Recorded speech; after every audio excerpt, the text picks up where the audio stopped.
The first thing I heard inside the courtroom wasn't the judge. It was laughter, low, careless, almost bored. My husband leaned toward the woman sitting beside him and whispered something I couldn't hear, but I didn't need to. She snickered anyway, covering her mouth like this was a private joke meant just for them. He chuckled, shook his head, and glanced in my direction as if to confirm I was watching. I was. I stayed very still. They treated the hearing like a waste of time, like a formality, like a story that had already ended in their favor. His shoulders were relaxed, one ankle resting casually on his knee. Her posture mirrored his, confidence borrowed and worn like borrowed jewelry. They didn't lower their voices enough. They didn't need to. They assumed no one here mattered. I felt the eyes of strangers drift toward me, then away. Some people looked uncomfortable, others pretended not to notice. No one said anything. This was allowed. That was the worst part. I didn't cry, I didn't flinch, I didn't look back at them. I kept my hands folded in my lap and my eyes forward. Silence, I had learned, made people reckless. When the judge entered, the laughter faded, but the arrogance didn't. Papers were shuffled, chairs scraped, everyone stood, then sat again. The judge opened the file and began to read. Slowly, page after page. No expression, no commentary. Just the sound of paper turning and a stillness that stretched longer than anyone expected. I already knew that by the time the judge finished reading, nothing in that room would be the same. I also knew it would come down to one sentence. Just one. I didn't always know how to sit this quietly in public while my life was being discussed like an inconvenience. There was a time when I would have explained myself, defended myself, tried to soften what was happening so it hurt less. But that version of me didn't survive very long once the laughter started. This wasn't a criminal trial, no handcuffs, no raised voices, just a hearing scheduled mid-morning on a weekday, the kind people squeeze in between meetings and lunch plans. But everything I had built, everything I had been slowly erased from, sat in that room with us. My husband, Daniel, sat with the easy confidence of someone who believed the outcome had already been decided. He didn't look at me directly anymore. He didn't have to. His lawyer did that for him, occasionally glancing my way with a polite, distant expression, as if I were a procedural detail rather than a person. The woman beside Daniel, Lena, crossed her legs and adjusted her blazer, perfectly composed. She belonged here now. That much was clear. I sat alone. That had been part of the plan.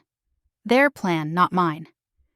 They believed isolation would make me desperate, that without someone whispering reassurance into my ear, I would crumble. They had confused silence with weakness. I let them. As the judge continued reading, I felt the weight of the room shift.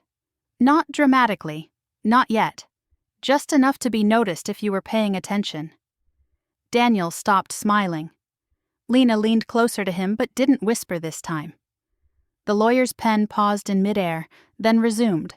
I kept my gaze steady.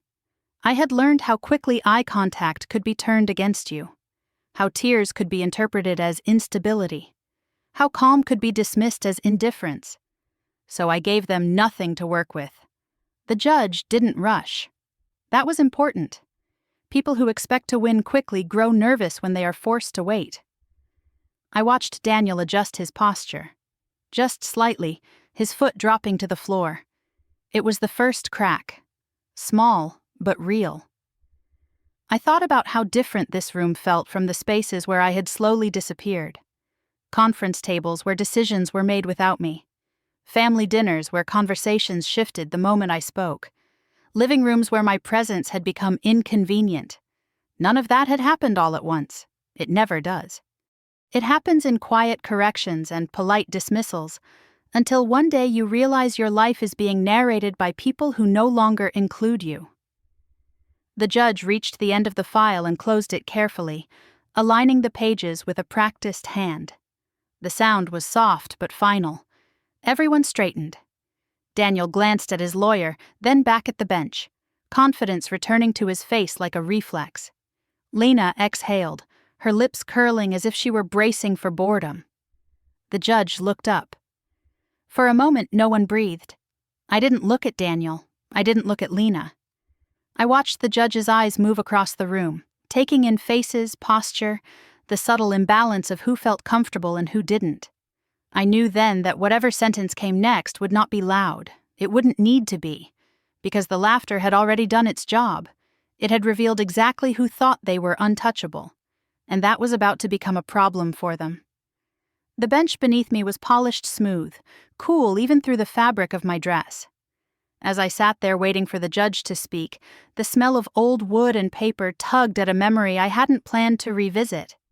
I let it come anyway, not because I was drifting, but because I wanted to remember exactly how I had become the woman they now found so easy to laugh at. There was a time when Daniel used to look at me as if my opinion mattered more than anyone else's in the room. We met in Seattle, not at a party or anything romantic, but at a logistics conference neither of us wanted to attend. I was consulting independently then, building systems for companies that liked to talk about efficiency but rarely practiced it.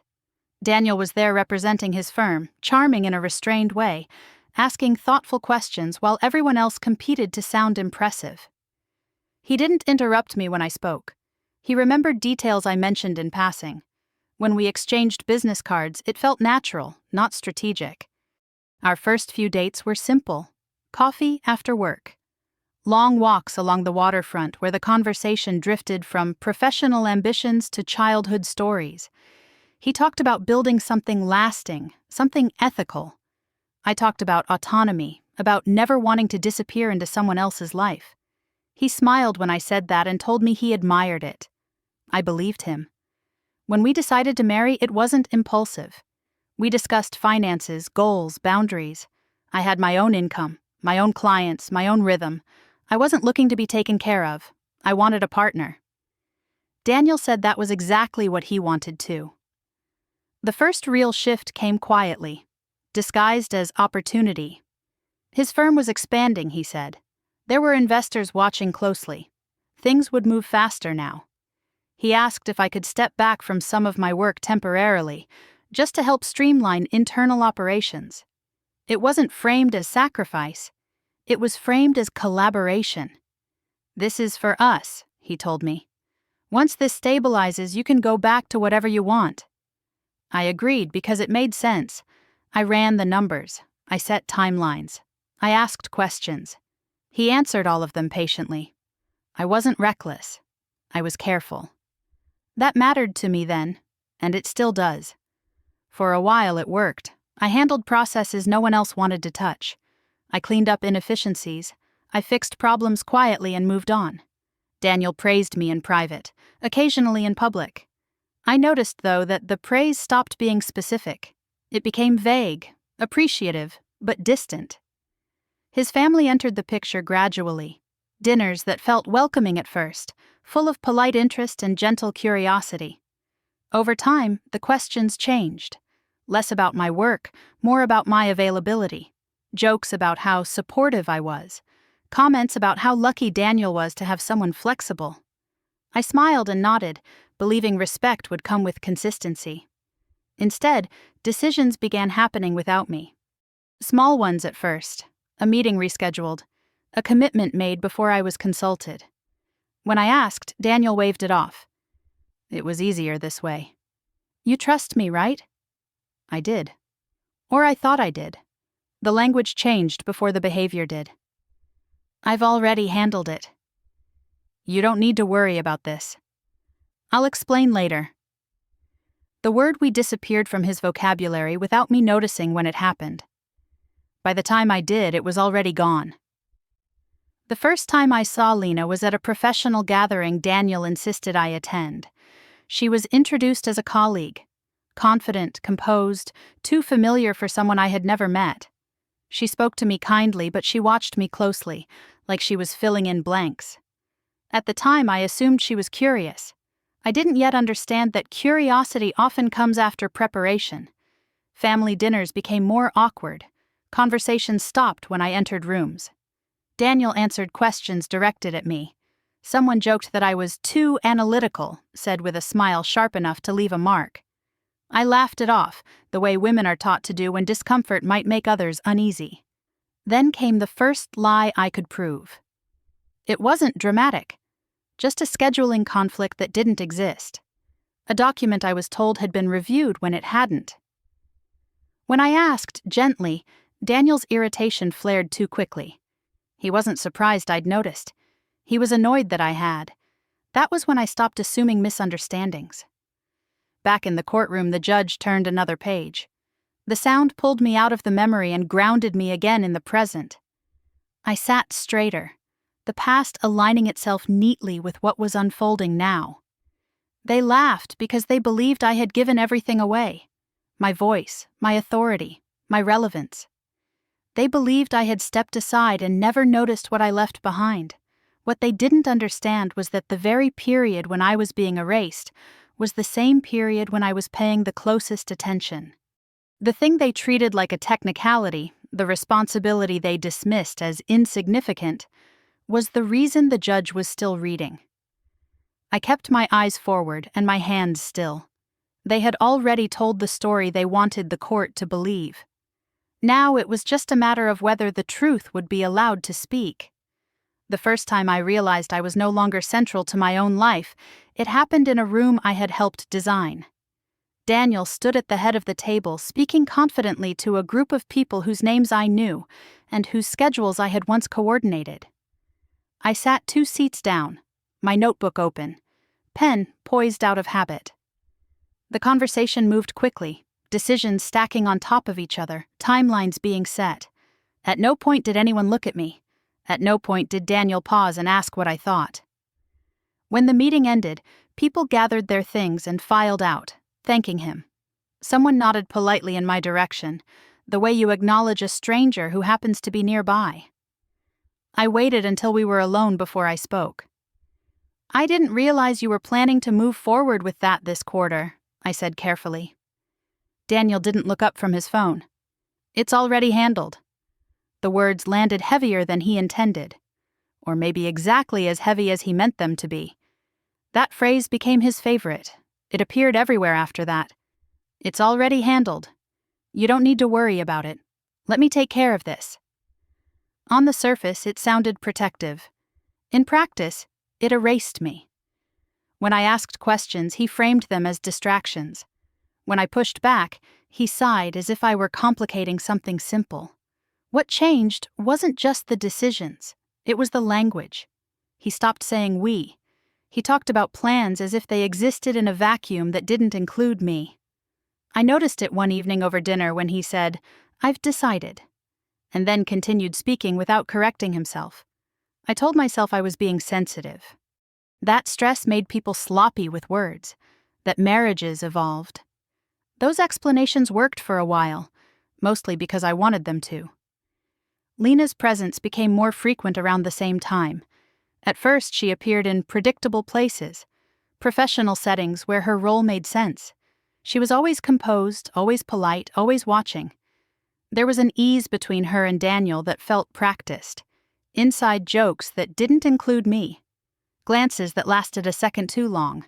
I dismissed it. I had been taught that suspicion was unattractive, that confidence meant trusting without proof. I smiled through my discomfort and reminded myself that I wasn't the jealous type. The family noticed before I did, or maybe they noticed and chose not to warn me. Invitations shifted. Dinners were planned around Daniel's schedule, not ours. Conversations happened around me instead of with me. When I asked a question, someone else answered for me, usually Daniel. One afternoon his sister laughed and said, "You're overthinking it. You always do." It was said lightly, with affection even, but it echoed something Daniel had said to me the night before. I felt a chill then, realizing the same language was being shared behind my back. Public humiliation came in small doses. Daniel corrected me in front of people over details that didn't matter. He contradicted memories we both shared, confidently enough that others believed him. When I spoke, he interrupted. When I stayed quiet, he filled the space with his version of events. I started choosing silence because it felt safer, because speaking only seemed to give him more material to reshape. The first lie I could prove was almost disappointing in its simplicity. a calendar entry that didn't align, a conversation he claimed had happened that I knew hadn't. When I mentioned it, casually, his reaction wasn't surprise or confusion. It was irritation. "Why are you checking up on me?" he asked. That was the moment something clicked into place. Innocent people didn't react that way. People with nothing to hide didn't sound offended when questioned. I realized then that the ground beneath our marriage had shifted long before I noticed the cracks. After that, I began to listen differently. I stopped filling silences. I stopped offering explanations. I observed. I noticed how often Daniel spoke about me in the third person, even when I was in the room. I noticed how Lena knew details about my schedule I had never shared with her. I noticed how quickly my name disappeared from conversations about the future. What unsettled me most wasn't the betrayal itself, it was how efficiently I was being rewritten. In their version of events, I was emotional, unreliable, peripheral, someone who had been useful once and was now inconvenient. By the time the hearing was scheduled, that version of me had already been circulated. I could feel it in the way people spoke to me, the careful tone, the assumptions baked into their words. They weren't asking what happened. They had already decided. Back in the courtroom, the judge paused mid-page and made a note in the margin. The sound of pen against paper was sharp in the quiet room. I felt Daniel shift beside Lena. She leaned toward him, whispering something he didn't respond to. I understood then that if I did nothing, the story they had created would be the one that survived. Silence, used incorrectly, could erase you. Silence, used deliberately, could expose others. I had spent months being underestimated. I decided not to correct that mistake. I straightened my back on the hard bench and fixed my gaze ahead. They believed I had stopped paying attention. They were wrong. The notice arrived on a Tuesday afternoon, slipped under the door like something routine, almost polite, thick paper, neutral language, a date and time already decided. Daniel mentioned it later that evening as if it were an inconvenience, something to get through before moving on with real life. "It's just a hearing," he said, loosening his tie. "We'll get it over with." There was no conversation about whether I was ready, no question about representation, no space for disagreement. The decision had already been made, and my role was to show up quietly and accept whatever followed. What I didn't realize at first was that the hearing had begun long before that piece of paper touched the floor. In the days that followed, I started noticing changes in how people spoke to me. Daniel's sister stopped returning my calls. A mutual acquaintance avoided eye contact at a grocery store. Someone I barely knew asked gently if I was holding up okay, the way people ask when they've already heard the worst. Daniel had been busy. He had spoken to everyone who mattered, not with lies exactly, but with omissions carefully arranged to point in one direction. He framed himself as reasonable, tired, patient. He framed me as emotional, overwhelmed, difficult to deal with. It was subtle enough to sound believable. I heard the same phrases repeated back to me from different mouths, worded slightly differently but carrying the same shape. Concern without curiosity, sympathy without context. The narrative had been prepared, and I was already losing ground. Lena stopped pretending to stay on the sidelines around that time. I saw them together at a charity event Daniel insisted on attending, his hand resting comfortably at the small of her back. When I approached, neither of them moved away. There was no introduction this time, no acknowledgement of boundaries. She smiled at me like someone who had already won something and didn't feel the need to gloat. "You must be exhausted," she said lightly, as if we shared a concern. I wondered then how much Daniel had told her, or how much he had let her assume. The paperwork that followed was worse. Dense language, tight deadlines, clauses that felt deliberately vague. Daniel's lawyer reached out to me directly, bypassing any suggestion that I might want independent advice. He spoke in a calm, reassuring tone, explaining how simple this could all be if I remained cooperative. "You don't want to make this harder than it needs to be," he said.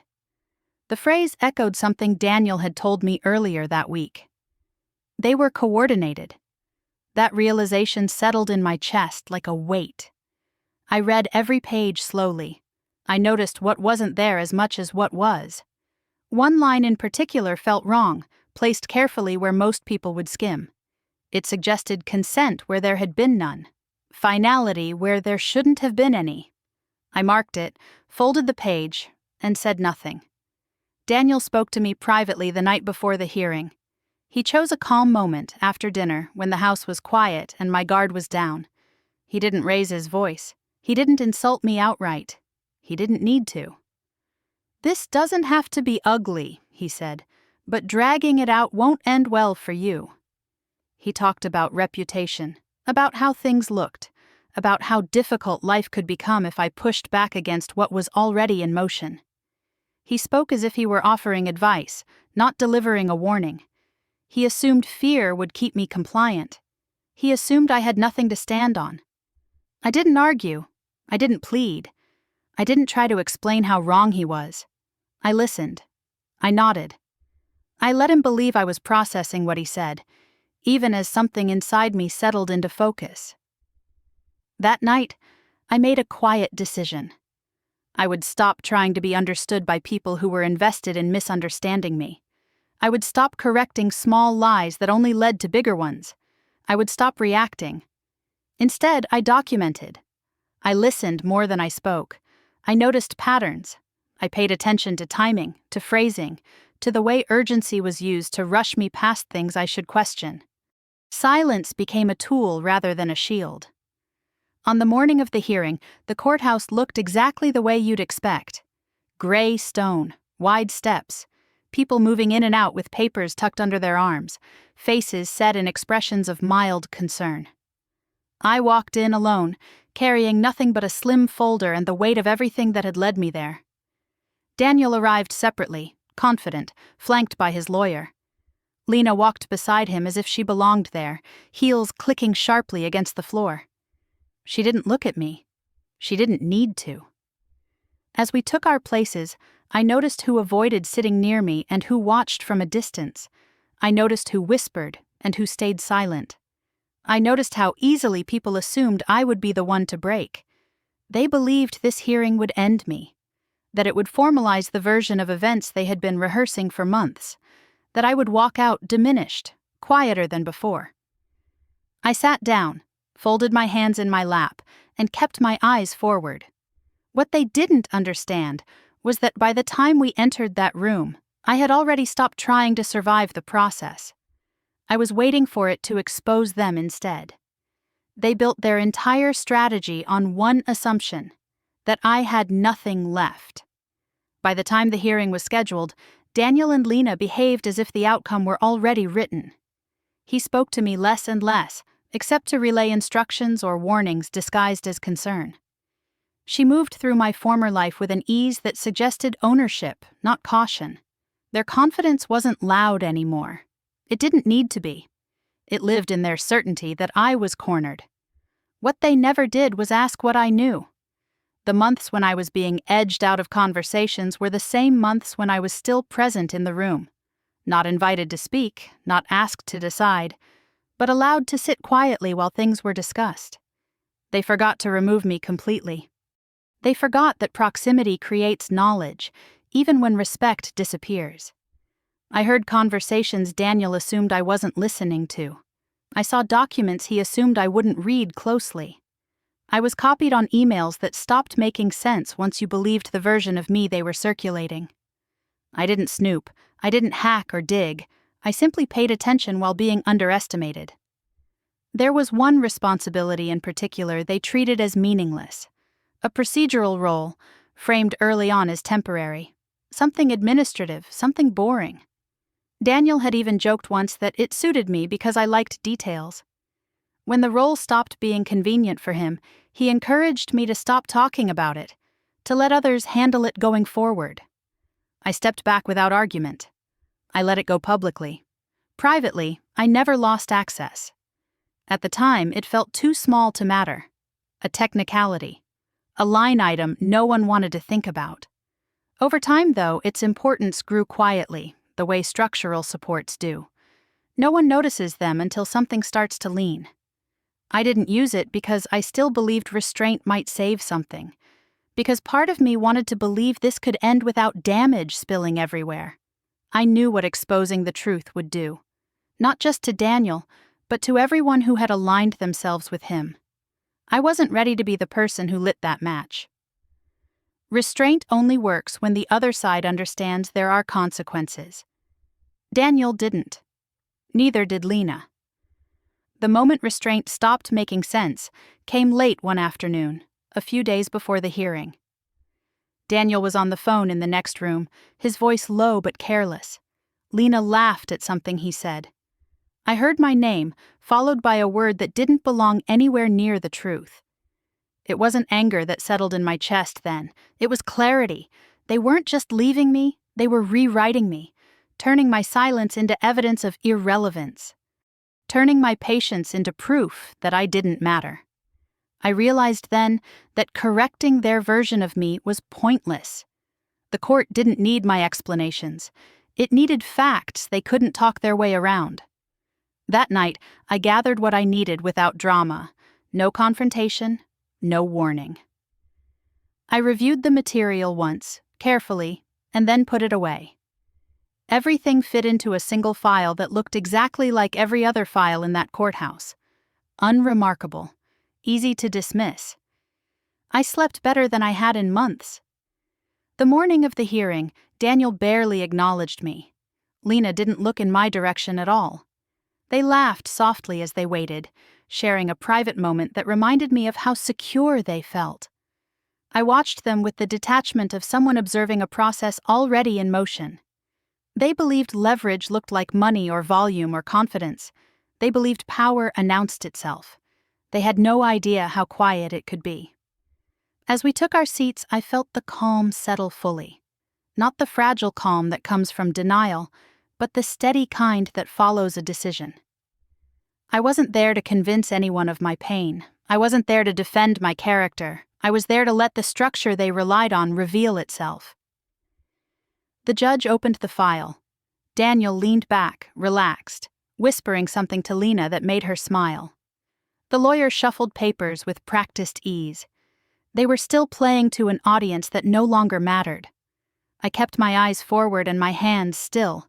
The secret I never planned to use wasn't explosive. It didn't accuse. It didn't dramatize.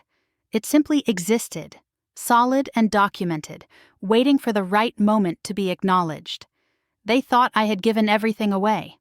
What they never considered was that sometimes the most dangerous thing you can do to someone who underestimates you is let them keep talking. I had done my part. Now all I had to do was wait. For a long time, I believed fairness would protect me. I believed that if I stayed calm, reasonable, and precise, things would eventually correct themselves. That if I didn't raise my voice or make accusations, the truth would have room to surface. I believed that marriage meant some shared commitment to decency, even at the end. That belief kept me quiet longer than it should have. The warning signs had been there, small, easy to dismiss. A former colleague who hesitated before answering a question. A neutral acquaintance who told me gently to get things in writing. Someone once said, "You might want to think ahead," in a tone that suggested I wasn't. I nodded, thanked them, and told myself they were projecting their own experiences. What I didn't understand then was that the warning wasn't about Daniel. It was about me staying unprepared. The moment I stopped trying to be fair came without drama, no shouting, no tears, just a sudden, undeniable clarity. I was following rules that the other side had already abandoned. I was explaining myself to people who had no interest in understanding me. Fairness, I realized, only works when everyone agrees to play by the same rules. I stopped explaining. I stopped correcting the small distortions that floated back to me through other people. I stopped responding to messages designed to provoke reassurance or guilt. I stopped defending my intentions. Instead, I listened. I documented. I paid attention to timing, to sequence, to the way urgency was used to pressure me past my own instincts. Silence became strategic. I sought guidance quietly, not emotionally. I didn't walk into an office in tears or ask for reassurance. I asked questions, practical ones.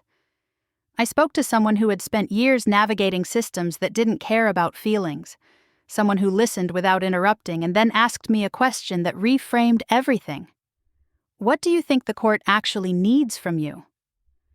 I started to answer with the things I had practiced saying. Context, background, my side of the story. They stopped me with a raised hand. No, they said. What matters? Not what you want to explain. That was the moment I understood what I had been doing wrong. I had been trying to make people care. Courts didn't care about emotion. They cared about patterns, about documentation, about consequences. They cared about what could be verified. They told me something else that stayed with me. Intent mattered less than impact. And impact left trails. The more I learned, the clearer it became. The things Daniel and Lena treated as harmless shortcuts weren't invisible. They were traceable. The assumptions they made about my irrelevance had created gaps they never thought to close. What they dismissed as administrative noise was exactly what institutions paid attention to. I didn't confront them with this information. I didn't hint. I didn't warn. I let their confidence grow unchecked. Underestimation, I learned, wasn't an insult. It was leverage. They mistook my calm for defeat. They mistook my silence for compliance. Daniel spoke to me once more before the hearing, casual and controlled, as if he were wrapping up loose ends. "You don't need to stress about this," he said. "It'll be done soon." I nodded. I let him believe that. Inside, there was no fear left. No anger either, just certainty, the kind that doesn't rush or demand validation. The kind that waits. In the days leading up to the hearing, I moved through my routines without disruption. I ate, I slept. I showed up where I was expected to be. I didn't rehearse speeches or imagine confrontations. I reviewed what mattered once, then closed the file and put it away. There was a strange peace in knowing I wouldn't need to convince anyone of anything. The structure would speak for itself. On the morning of the hearing, I noticed how relaxed they were. Daniel joked with his lawyer. Lena scrolled through her phone, barely glancing up as people passed. They had every reason to feel secure. From their perspective, the story was finished. I felt something else entirely, not triumph, not satisfaction, readiness. I understood then that this was the point of no return. Once the hearing began, nothing could be taken back. The process would move forward with or without anyone's consent. I wasn't reacting anymore. I was waiting. As we entered the courtroom, I took my seat and folded my hands in my lap. The familiar calm settled in again, deeper this time. The laughter that would come later no longer had the power to unsettle me. It would serve a purpose. Because the moment you stop trying to be fair with people who aren't, you stop losing ground. And I had finally stopped. The courtroom felt colder than it had earlier, the kind of cold that had nothing to do with temperature. It settled into the bones, into the space between breaths. I took my seat without looking around, already aware of where everyone else was. You learn that skill when you've spent months being talked around instead of spoken to. Daniel and Lena arrived together, unhurried, their confidence so intact it almost radiated. He smiled at someone across the aisle, exchanged a quiet joke with his lawyer, then leaned back in his chair like this was an appointment he planned to forget by lunchtime. Lena crossed her legs, adjusted her jacket, and glanced at her phone before slipping it into her bag. They looked comfortable, prepared, entertained. They behaved as if the outcome had already been agreed upon. The performance started immediately. Daniel chuckled at something his lawyer murmured under his breath. Lena leaned in, whispered a comment meant to be overheard, then covered her smile with practiced modesty.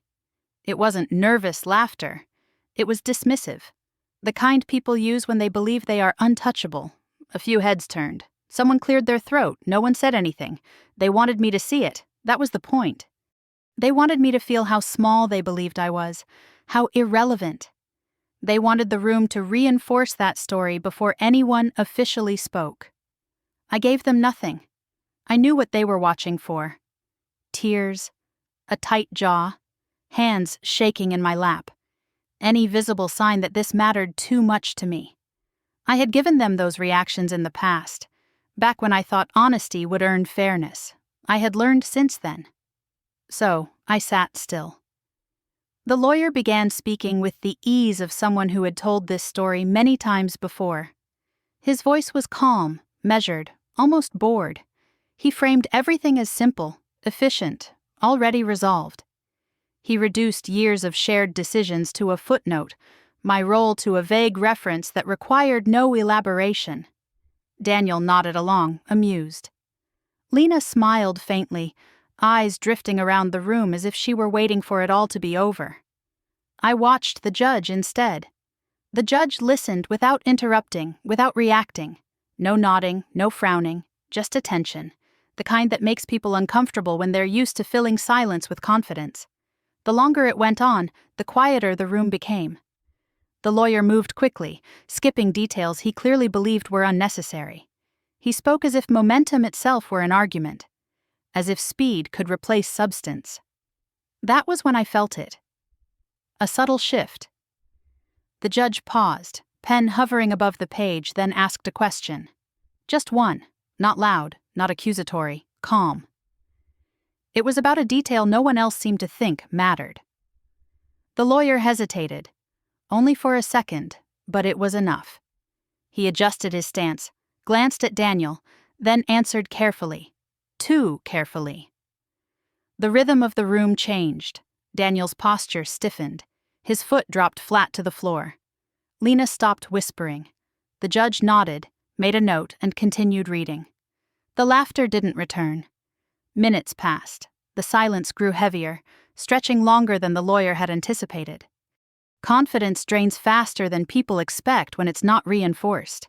I could feel it happening, even without looking directly at them. The judge finally looked up again. Not at me. At Daniel. Just to clarify, the judge said, voice even, this representation assumes... The sentence didn't finish. The judge adjusted the papers instead, as if reconsidering the phrasing.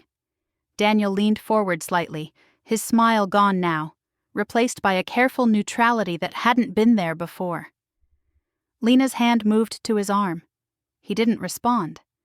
The judge continued, asking another question, then another, each one precise, each one aimed at the structure of the story being told, not the emotion behind it. The lawyer answered, but the confidence was gone from his voice. He was explaining now, not presenting. I sat exactly as I had before, still, silent. This was the first crack. The judge asked for additional clarification and then did something that made the room go completely still. The judge paused the proceedings, just briefly, to review something more closely. No explanation, no commentary. Daniel exhaled sharply, then caught himself. Lena leaned in again, whispering urgently now, but her words didn't have the same lightness they had earlier. Her eyes flicked toward me for the first time. I met her gaze without expression. They thought this pause was procedural, inconvenient, but harmless. Just another delay before the inevitable. I knew better. Pauses like this weren't accidents. They were decisions. The judge closed the file again, slower this time, and looked out over the room. "We'll continue in a moment," the judge said. The gavel tapped once, lightly. People shifted in their seats. Papers rustled. No one spoke. Daniel's lawyer leaned in close, speaking in a low voice now. Daniel listened without interrupting, his earlier amusement completely gone. I didn't move. They had laughed through the hearing because they believed control was permanent, because they thought momentum belonged to them, because they mistook my silence for absence.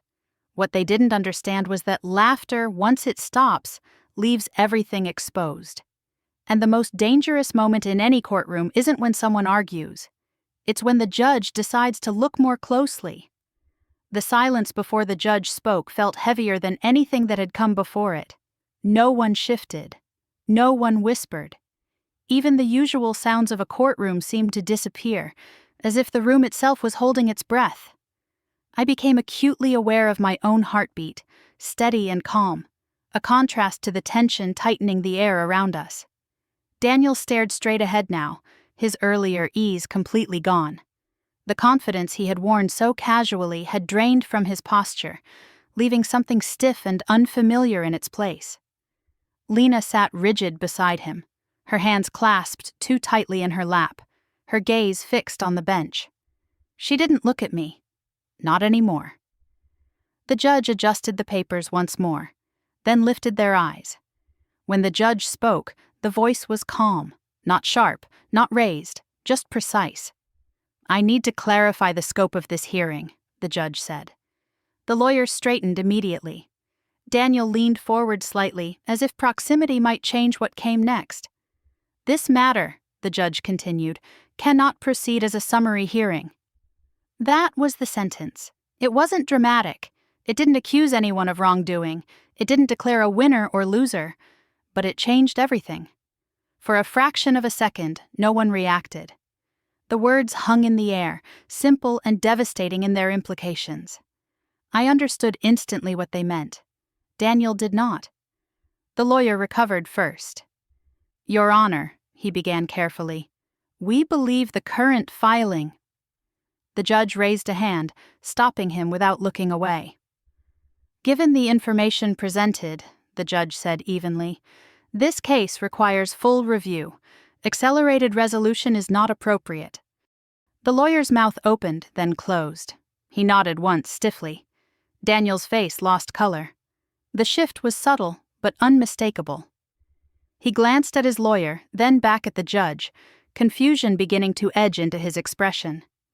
Lena turned toward him, her eyes searching his face for reassurance. He didn't give her any. The judge continued, outlining procedural steps with the same calm precision. Additional documentation. Extended timelines. Oversight. Language that sounded harmless to anyone unfamiliar with its weight. I stayed still. What that sentence had done was remove their favorite weapon, speed. They had planned to rush this through, to overwhelm me with momentum and finality. The judge had just stripped that advantage away. Nothing would move quickly now. Nothing would stay hidden simply because it was inconvenient to examine. The lawyer tried again, choosing his words carefully this time. "We weren't aware that such a review would be necessary." The judge looked at him then, expression unreadable. "The court is aware," the judge said. "That is sufficient." Lena's hand slipped from Daniel's arm. She folded it back into her lap, her posture suddenly smaller, uncertain. She had believed the story she'd been told. She had believed this was a formality, a brief inconvenience on the way to a new beginning. The realization that it was anything but that settled visibly across her face. Daniel swallowed. His jaw tightened. For the first time since the hearing began, he looked unsettled. The judge issued a short order, procedural but firm. Documents to be submitted. Dates to be scheduled. Restrictions placed. Not punishments, but safeguards. The kind that signaled scrutiny rather than assumption. The gavel came down once. Not hard, not loud, just enough. People stood slowly, gathering their belongings with none of the earlier ease. Conversations didn't resume. No one laughed. The atmosphere felt altered, as if the room itself had recalibrated. Daniel turned toward me then, finally meeting my eyes. There was something searching in his expression, something close to disbelief, as if he were trying to figure out what he'd missed, when control had slipped through his fingers. I held his gaze without expression. The sentence hadn't punished him. Not yet. It hadn't vindicated me either, at least not publicly. What it had done was far more dangerous to someone like Daniel. It had exposed him to time. Time to examine details he'd rushed past. Time for patterns to emerge. Time for stories to be tested instead of accepted. Time that no amount of confidence or charm could compress. As the room emptied, the lawyer leaned in close to Daniel, speaking urgently now. Lena hovered beside them, her earlier composure gone, her movements unsure. They didn't look like people who had just won anything. I gathered my things quietly and stood. For months, they had laughed because they believed this would end quickly, because they believed momentum was the same as truth, because they believed silence meant surrender. One sentence had taken that belief apart. And as I walked out of the courtroom alone, I understood something with absolute clarity. The most powerful moment in any conflict isn't when someone raises their voice. It's when the rules change, and the people who relied on shortcuts realize they no longer exist. The room didn't erupt when the gavel came down. It emptied. Not all at once, not loudly, but in a careful, deliberate way, as if everyone needed a moment to recalibrate before moving again. Chairs scraped softly. Papers were gathered with hands that no longer moved confidently. The energy that had filled the courtroom earlier, light, dismissive, almost playful, was gone. Laughter leaves a vacuum. Fear is what rushes in to fill it. Daniel's lawyer was the first to move with purpose. He leaned in close, his voice low and urgent now, nothing like the smooth performance from earlier. Daniel listened without interrupting, his jaw tight, his eyes fixed on a point just past the lawyer's shoulder. I didn't need to hear the words to understand the tone. This wasn't reassurance, this was damage control. For the first time since this process began, Daniel wasn't leading the conversation. Lena hovered beside them, her composure fraying. She tried to read Daniel's face, searching for the confidence she had relied on, but it wasn't there anymore. She asked him something quietly. He didn't answer. The silence between them felt louder than anything that had been said in court. She had believed the story he told her, that this was procedural, that I was an obstacle already cleared, that the court would rubber stamp a future he had promised her.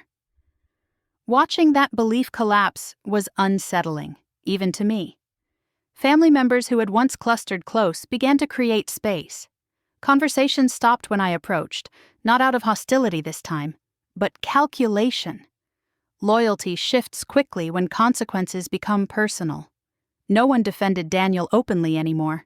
No one laughed. I stood and gathered my things without rushing. No one stopped me. No one addressed me. That too was new. Outside the courtroom, the hallway buzzed with low conversation. Phones came out. People stepped away to make calls. Daniel's lawyer paced a few feet away, his hand pressed to his forehead as he spoke into his phone, his voice tight. I walked past them, unnoticed. The judge's sentence had not ended anything. It had started something they could no longer control. What Daniel and his lawyer were realizing piece by piece was that the timeline no longer belonged to them. The speed they had counted on was gone. Everything would be examined now. Everything would take time. Time has a way of revealing patterns. Daniel caught up to me near the exit. He didn't touch me. He didn't raise his voice. His tone was careful, measured, as if he were stepping onto unfamiliar ground. "We should talk," he said. I stopped, turned slightly, and waited. "This doesn't need to get complicated," he continued. "We can still handle this reasonably." The word reasonably hung between us, stripped of its earlier confidence. It sounded like a request now, not an expectation. I looked at him for a moment, really looked at him. The man who had once spoken for me without hesitation now struggled to find the right words for himself. I understood then that what he wanted wasn't reconciliation or fairness. He wanted information. He wanted to know how bad this could get. "I'll follow the court's process," I said. Nothing more. His expression tightened, frustration flickering across his face before he masked it. He nodded once, as if he were agreeing to something, then stepped back. The conversation was over before it began. I left the courthouse alone. Outside, the city moved on as if nothing had happened. Cars passed. People talked on their phones. Someone laughed nearby, the sound casual and unburdened. It struck me how ordinary everything looked, how disconnected this moment was from the weight of what had just shifted. The real consequences weren't going to be loud. They wouldn't arrive with announcements or dramatic confrontations. They would come in the form of requests Daniel couldn't refuse, reviews he couldn't rush, questions he couldn't charm his way out of. They would come when no one was watching. In the days that followed, the silence continued. No grand gestures, no apologies, just the steady hum of a process moving forward without regard for anyone's comfort. Daniel stopped trying to intimidate. He started trying to negotiate. The difference was subtle, but unmistakable. Lena faded into the background. Her presence, once so assured, became tentative. She asked fewer questions. She stopped appearing in places where she might be noticed. Confidence built on ignorance doesn't survive scrutiny. I didn't celebrate, I didn't gloat. I didn't explain myself to anyone who suddenly seemed curious. I answered what was required, when it was required, and nothing more. I had learned that restraint was not the same as passivity. The laughter that had echoed through the courtroom felt like it belonged to another lifetime now. In its place was something quieter and far more powerful: accountability. As I moved forward, I understood that what came next would not happen in public. It would unfold in offices, in documents, in decisions made without Daniel's input. The spotlight had moved on, but the work had just begun. And this time, the story would not be rushed to a convenient ending.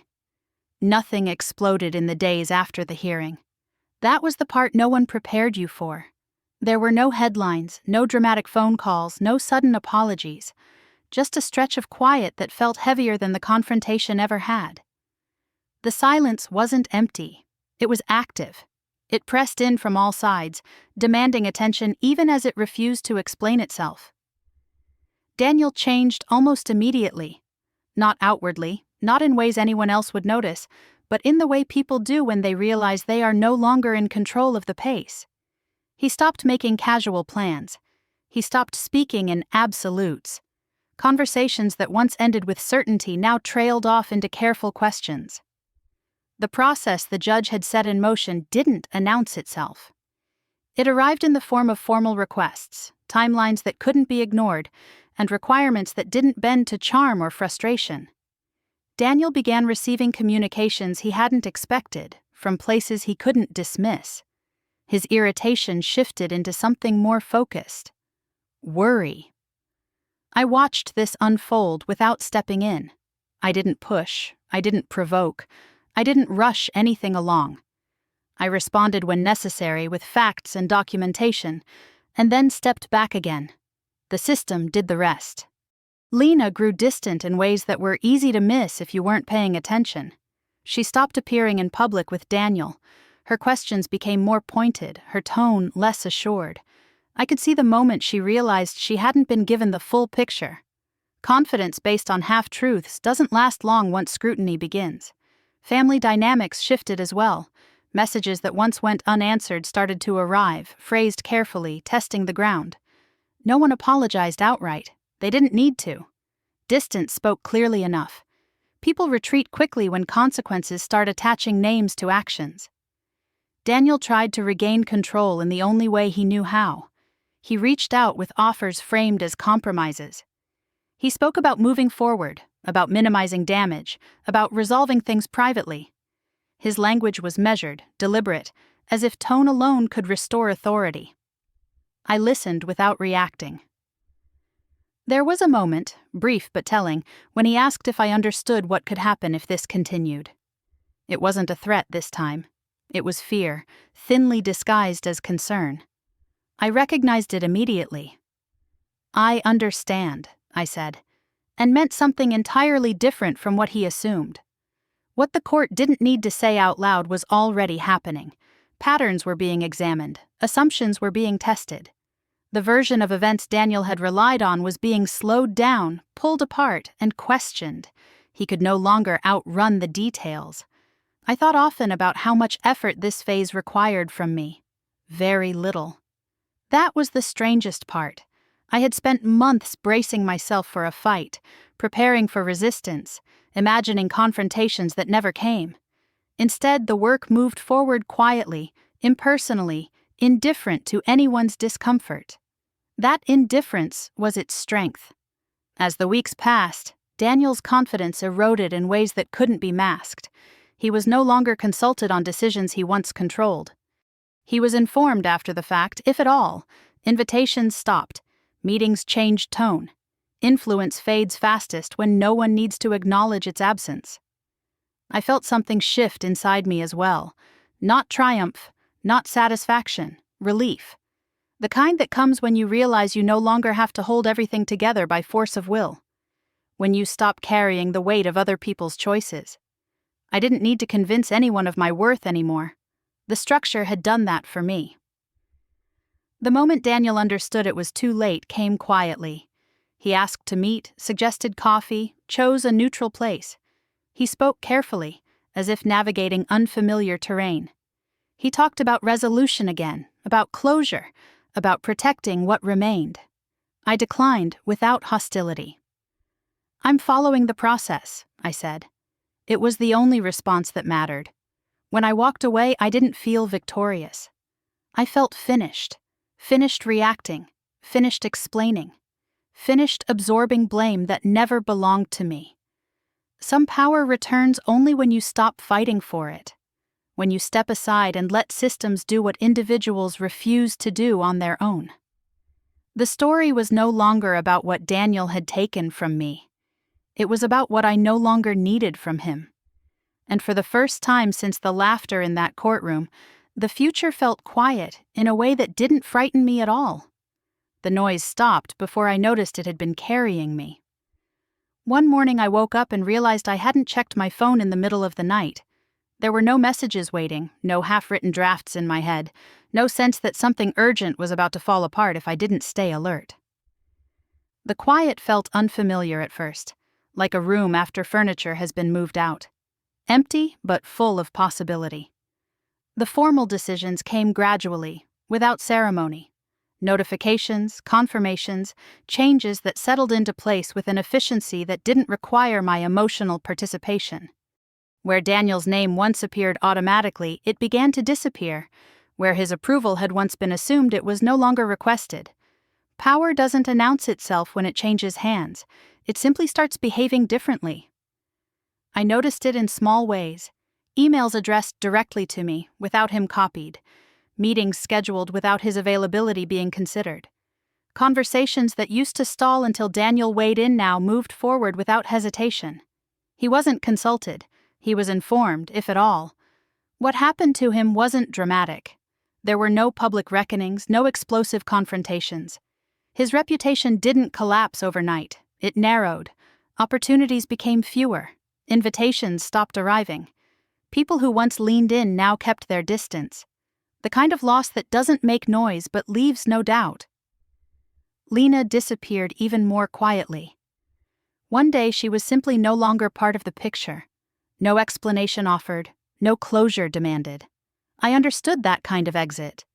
It was the easiest one available when the story you believed in stopped holding together.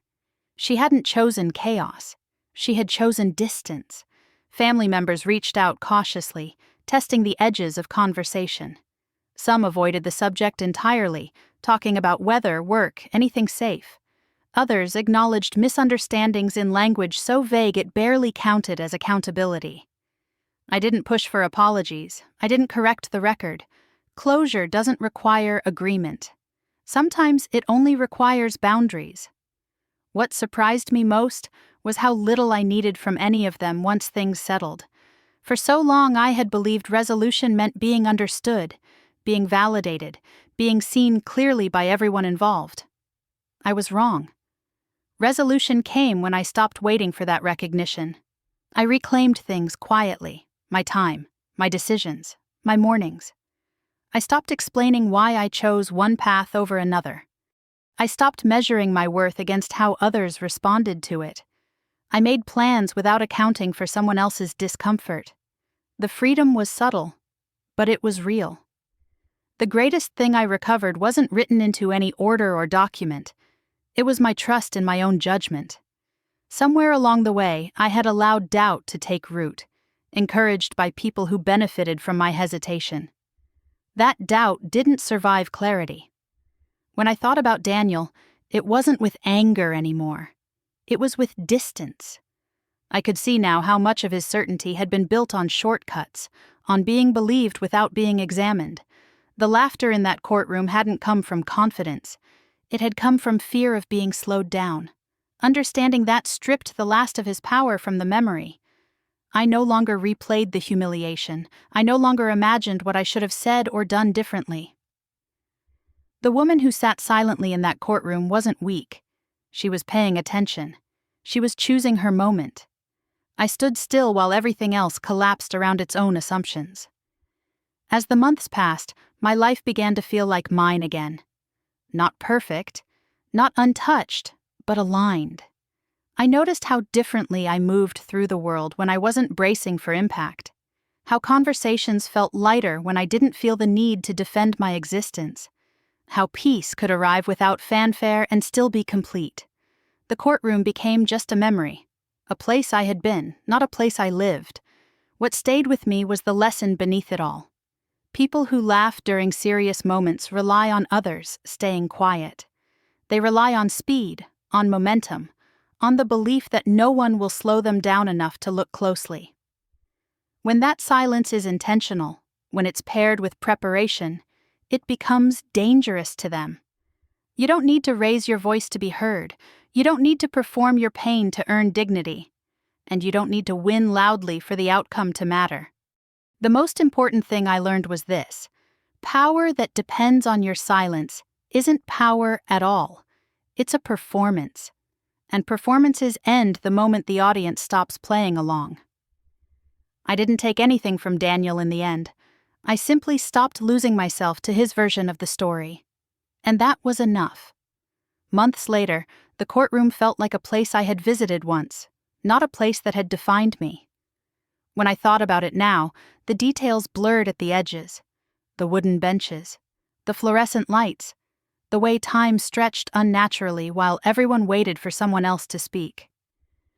What remained sharp wasn't the setting, but the shift. The moment when noise lost its power and silence stopped being something done to me and became something I chose. That one sentence the judge said wasn't loud, it wasn't emotional, it didn't humiliate anyone, it didn't even sound particularly memorable on its own. But it ended a performance that had been running for far too long. It forced everyone in that room to stop pretending. I realized with some distance that authority rarely argues. It doesn't need to. It clarifies. It draws a line and lets people reveal themselves in how they respond to it. Daniel and Lena had relied on momentum, on laughter, on the assumption that no one would slow things down enough to look closely. That sentence did exactly that. It slowed everything. The strangest part was how quietly it changed me. I didn't wake up one day feeling stronger or wiser. I just noticed that I spoke differently. I paused before agreeing to things.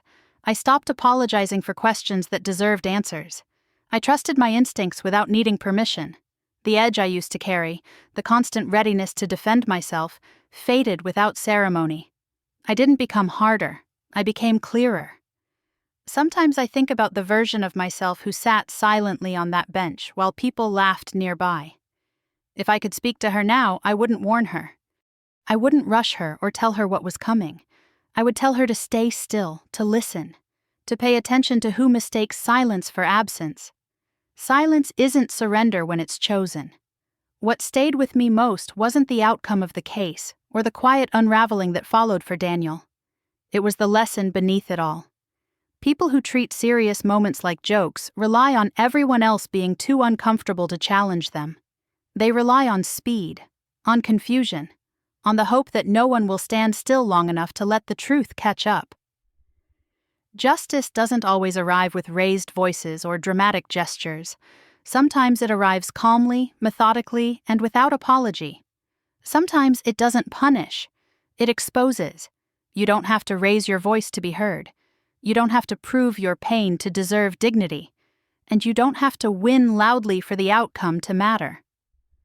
I carried that understanding with me into the rest of my life, into decisions that used to make me hesitate, into conversations where I once would have shrunk. I stopped performing reassurance for people who benefited from my uncertainty.